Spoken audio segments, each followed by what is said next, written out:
একদিন এক রাজা তার রাজ্যে 3 মন্ত্রীকে ডাকলেন। ডাকার পর 3 জনকে 3টা বস্তা ধরিয়ে দিলেন।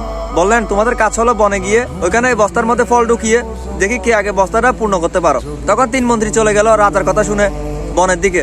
বনে যাওয়ার পর প্রথম মন্ত্রী ভাবে, যখন মহারাজ বললেন তাহলে সবগুলো ভালো ফলে ঢুকাই, তাহলে মহারাজ খুশি হবেন।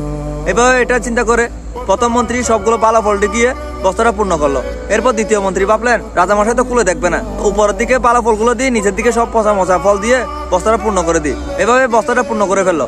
তারপর তৃতীয় মন্ত্রী ভাবলেন, রাজামশাই হয়তো বস্তাটা ঢেলে দেখবে না, তাই আমার মাথায় একটা বুদ্ধি আসছে, আমি কি করি এখানে মরা পাতা আর ঘাস দিয়ে বস্তাটা পূর্ণ করি, তাহলে রাজামশাই বুঝতেই পারবে না। তারপর 3 জনে বস্তাটা পূর্ণ করে চলে গেলেন রাজ্যে। রাজ্যে যাওয়ার পর রাজার সামনে 3 জনের খাড়া। তখন রাজা 3 জনের বস্তা পূর্ণ দেখে খুব খুশি হলেন এবং এই 3 মন্ত্রী নিজেকে নিজে অনেক চালাক ভাবতে লাগলো। তারপর একটু পর রাজা সিংহাসনে বসলো। বসার পর ঘোষণা দেয়, এই 3 মন্ত্রীকে তাদের বস্তা সহ কারাগারে ঢুকিয়ে রাখো এবং তাদেরকে 1 সপ্তাহ কোনো খাবার দাবার দিবে না, এদের বস্তায় যা আছে তাই খাবে।